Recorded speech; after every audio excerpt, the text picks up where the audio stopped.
ន័យនៅក្នុងនឹងណាប៉ុន្តែពាក្យច្រើនគឺខ្ញុំផ្ដោតទៅលើបាតដៃបើសិនជារូបភាពចេញនៅលើបាតដៃរបស់យើងមានសញ្ញាច្រើនណាហើយសញ្ញាទាំងអស់នោះវាអាចចេញនៅលើផ្នែករាងកាយរបស់យើងណាមួយអញ្ចឹងវាមានអត្ថន័យដូចគ្នាប្រហាក់ប្រហែលគ្នាទេបងប្អូនណាមិនថាចេញនៅខ្នងដៃឬបាតដៃឬជាសញ្ញាណាមួយទេអត្ថន័យប្រហាក់ប្រហែលគ្នាហើយបើជាសញ្ញាពាក់ឈៀងឬសញ្ញាអ្វីផ្សេងនោះវាអាចនឹងតកតទៅនឹងតួអង្គរបស់យើងឬក៏សញ្ញាលេចឡើងណាមួយអាហ្នឹងយើងអាចសមាធិឬក៏បួងសួងដើម្បីឲ្យញៀននៅខាងក្នុង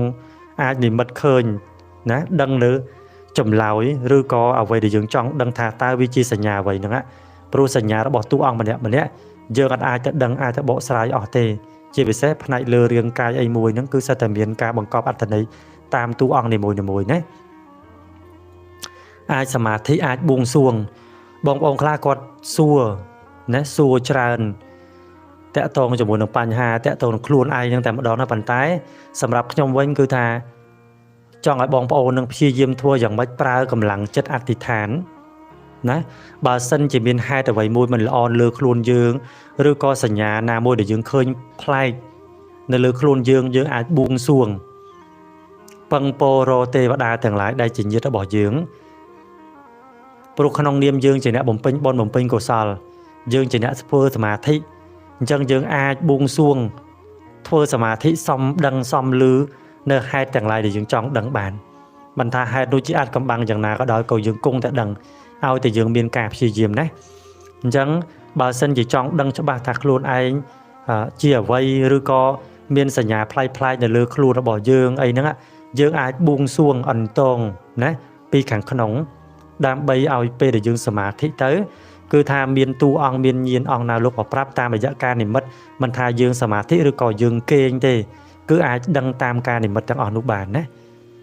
ហើយរឿងនេះគឺខ្ញុំបានដកពិសោធន៍រួចអស់ហើយគឺថាបានសម្រេចឲ្យតែយើងមានចិត្តជ្រះថ្លាបរិសុទ្ធចង់ដឹងពិតប្រាកដខ្លាចតែយើងចង់ដឹងហើយនឹងយើងចង់ដឹងគ្រាន់តែចង់ដឹងតែយើងមិនបានចង់ដឹងចេញពីចិត្តយើងឆ្ងល់បានត្រឹមតែឆ្ងល់ក៏អ្វីដែលគេចង់ប្រាប់យើងនឹងក៏មិនអាចបង្ហាញនិមិត្តឲ្យយើងដឹងដែរអញ្ចឹងទាមទារធ្វើយ៉ាងម៉េចបងប្អូនដែលគាត់មានញាណដឹងឧបនិស្ស័យខ្លួនឯងហើយព្យាយាមបួងសួងប្រើកម្លាំងអធិដ្ឋានដើម្បីឆ្លើយឆ្លងជាមួយនឹងចក្រវាលជាមួយនឹងអរូបិយធាតុខាងក្នុងឬហៅថាវិមាត្រផ្សេងមួយទៀត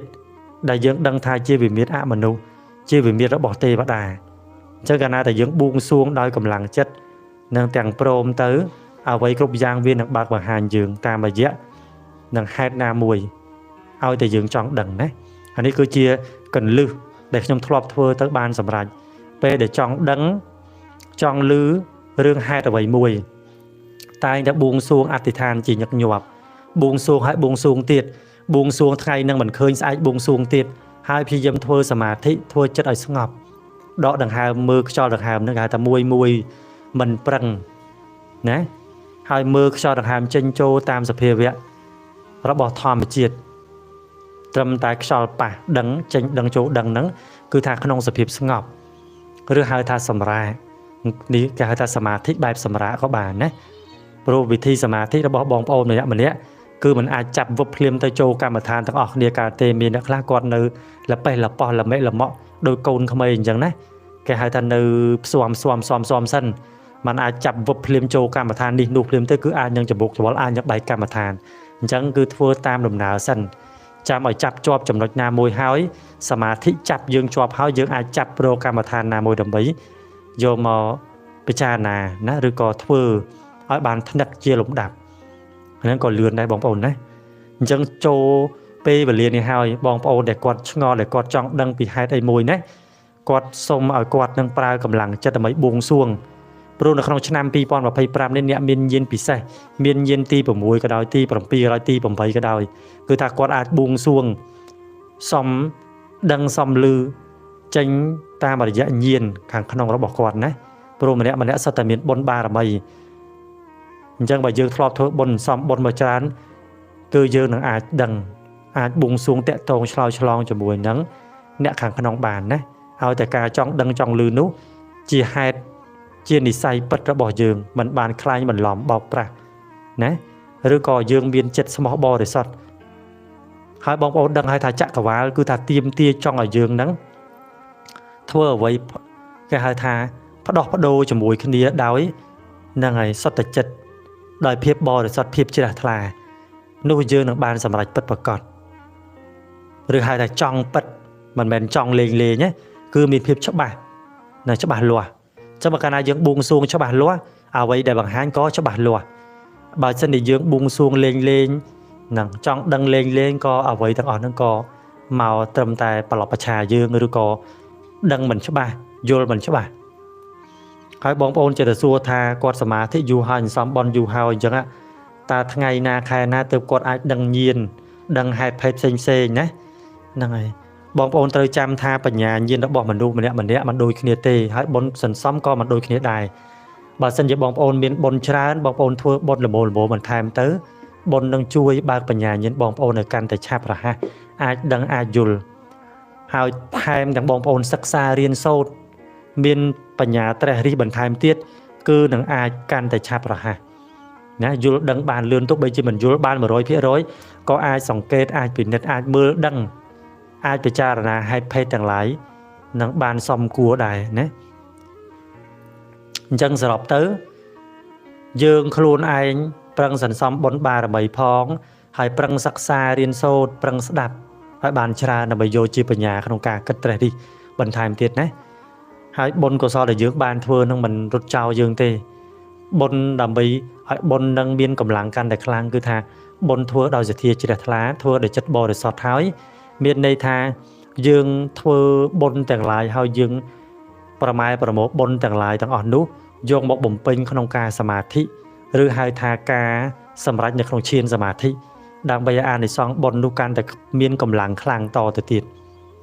អាចផ្សាយណាបើនិយាយងាយស្ដាប់ទៅឧទាហរណ៍ថាបងប្អូនមានទៀនមួយដើមបើសិនជាបងប្អូនជាទៀនមួយដើមដែលកំពុងតែភ្លឺស្រាប់ហើយណាបងប្អូនអត់មានអុចបន្តទៅណាទេក៏ទៀននឹងវានៅតែឆេះមួយដើមនឹងដែរណាតែបើសិនជាបងប្អូនមានទៀនមួយដើមដែលកំពុងតែឆេះស្រាប់នឹងហើយបងប្អូនចែកឬក៏ដុតទៀននឹងបន្តទៀតហ្នឹងណាមានន័យថាយើងកំពុងតែធ្វើឲ្យទៀនភ្លើងទៀនមួយដើមខ្លាចជាភ្លើងទៀនដ៏ច្រើនអញ្ចឹងការដែលយើងធ្វើបុណ្យហើយយើងរួមសំប្រគំក្នុងការសមាធិផ្សាយមេត្តាដល់សពសត្វទាំងឡាយឬក៏បានទទួលនៅការធ្វើបុណ្យដ៏ជ្រះថ្លាហើយយកមកចែកបុណ្យដល់ញាតិមិត្តទាំងឡាយហើយរមែងបុណ្យនោះហុចផលមកយើងវិញជាច្រើនណាអានិសង្សបុណ្យឡើងច្រើន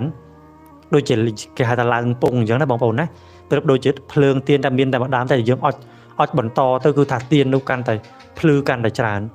យើងអុចបន្តបានថាយើងចែកបុណ្យនឹងបន្តទៅឲ្យញាតិរបស់យើងតរហូតដល់បានជាភ្លើងដ៏ច្រើនភ្លឺកាន់តែខ្លាំងគឺប្រៀបធៀបនឹងបុណ្យដែលយើងបានធ្វើហើយយើងផ្សាយបុណ្យឧទ្ទិសបុណ្យចែកបុណ្យណាឲ្យញាតិទាំងឡាយបានអនុមោទនាជាមួយនឹងយើងហ្នឹងធ្វើឲ្យបុណ្យនោះកាន់តែមានកម្លាំងខ្លាំង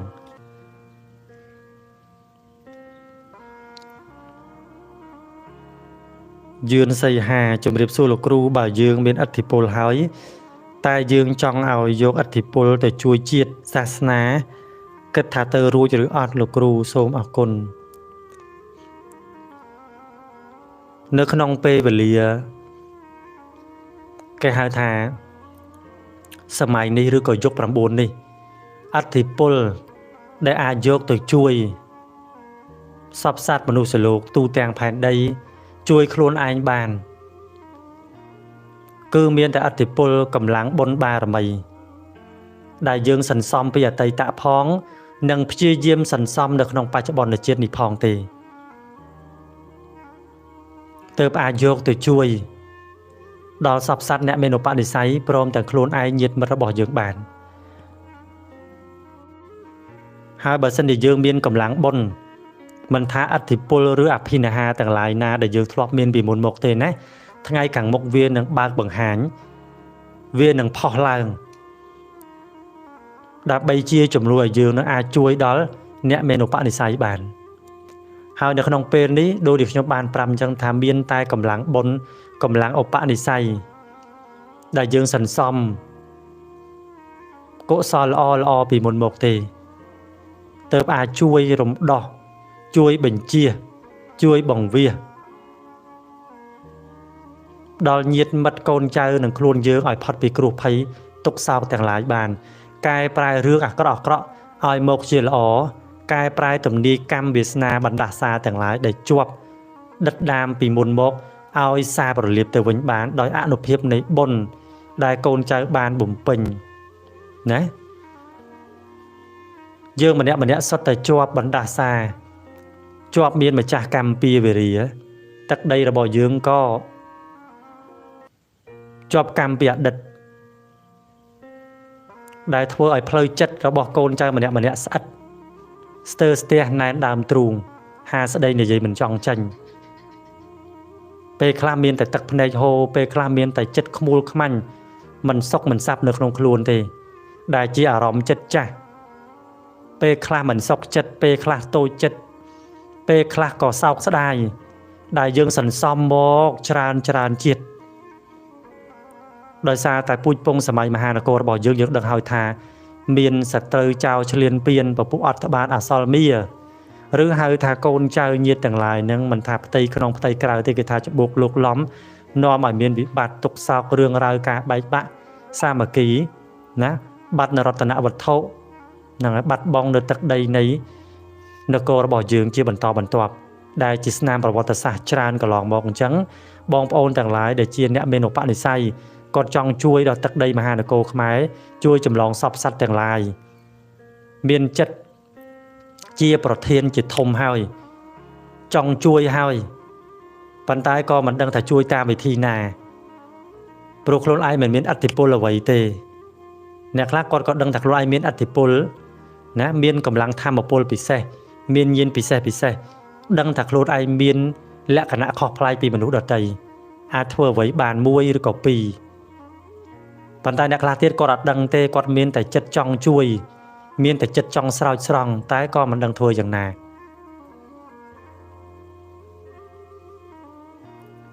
អញ្ចឹងដើម្បីឲ្យចិត្តដែលយើងចង់ជួយចិត្តដែលយើងមានសាច់ស្រាប់ហើយកុំឲ្យខកខានកុំឲ្យបាត់បង់ទៅវិញគឺសំខាន់បំផុតគឺថាខ្លួនយើងដែលយើងជាអ្នកចង់ជាអ្នកផ្ដើមចង់ជួយចង់ទ្រទ្រង់សាសនាទឹកដីមហានគរខ្មែរតាមទំនាយការដូនតាជាជំនឿដើមកន្លងមកនេះគឺត្រូវតែសង្វាតទី1គឺការរក្សាសិលរក្សានូវគុណធម៌ផ្លាស់ប្ដូរចិត្តគំនិតដែលអាក្រក់ទាំងឡាយមកជាល្អឲ្យបានសិន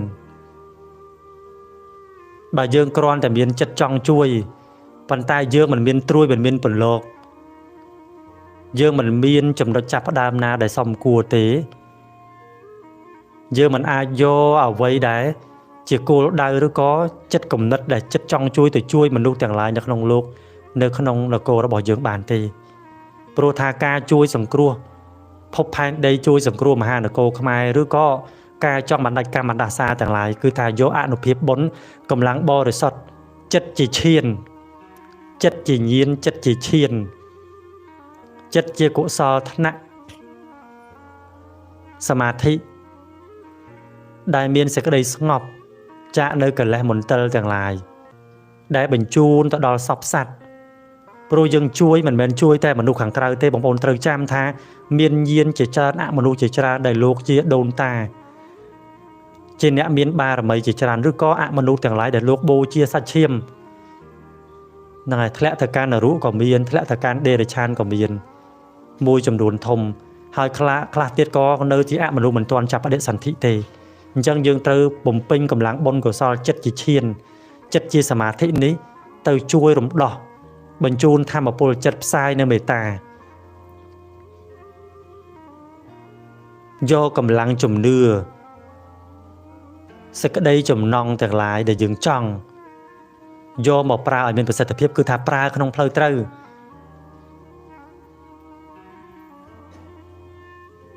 ព្រោះចិត្តដែលយើងចង់នេះគឺយើងអាចប្រើវាជាកម្លាំងដើម្បីជាការជំរុញ ឲ្យយើងមានការផ្លាស់ប្ដូរបើយើងចង់ឲ្យផ្លាស់ប្ដូរផែនដីផ្លាស់ប្ដូរពិភពលោកយើងត្រូវផ្លាស់ប្ដូរខ្លួនឯងជាមុនសិនយើងត្រូវធ្វើឲ្យខ្លួនឯងមានអធិពលដោយខ្លួនឯងសិនហើយអធិពលនោះមិនចាំបាច់ឲ្យនរណាមកដឹងឮពីយើងទេគឺយើងប្រណិប័តយើងបំពោះយើងសន្សំបុណ្យតាមផ្លូវចិត្តលះនៅគំនិតអាក្រក់ទាំងឡាយចាប់យកព្រះធម៌